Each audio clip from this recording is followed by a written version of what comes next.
Alright, I wanted to do a sort of a sequel video to my previous fishing video getting started, and I just thought it'd be interesting if someone would show what was inside of their tackle box. So I thought I'd show what's inside my tackle box. And you saw in that previous video the gear that we left in Colorado, but this is my kind of personal tackle box and favorite fishing pole setup.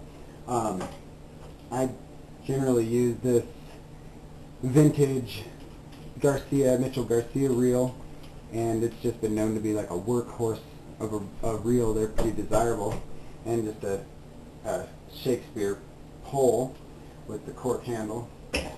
And then in my tackle box, pretty much I have everything arranged by sizes of hooks in these little containers, all different sizes of hooks.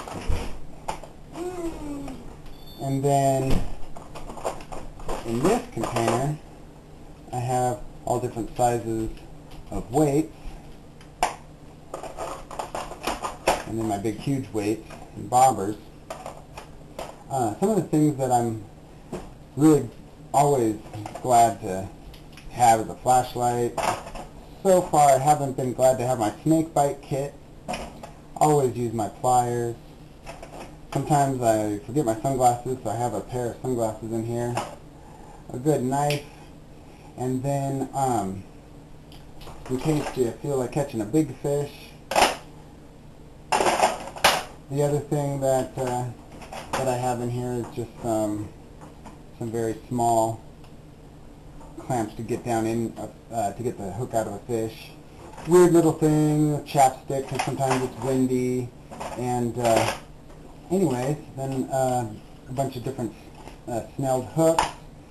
These are the flies that are kind of the flies that I'm going to use, and don't mind if I lose them. But then I have some flies here that are more valuable to me, and some of these are really old, from like Norm Thompson and these old fly makers from Livingston, Montana. I come from Montana. It's kind of neat to have some of those. All different sizes of swivels. So I had all different sizes of hooks, all different sizes of weights, all different sizes of swivels. And then this is just an assortment of lures, so I can try a bunch of different lures if I want to. This is another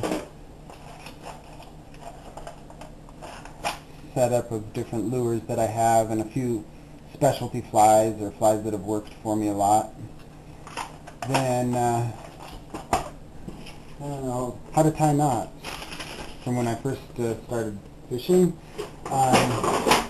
This is an old antique scope off of a rifle, and I can use that to look around. It was nice to watch a group of turkeys across the lake one day. And this is a fishing hook, fishing setup for emergencies.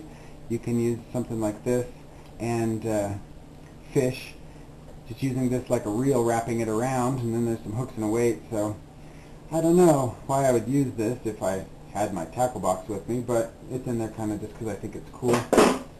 Then a bunch of different artificial baits, different types of power baits, some in the little nuggets, and some it's just like a sort of a paste.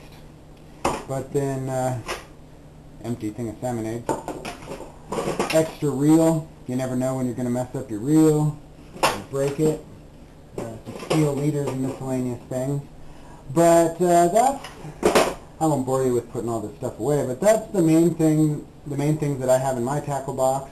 And just miscellaneous things. This is a tool to take hooks out of fish. I don't know, I usually do better with pliers.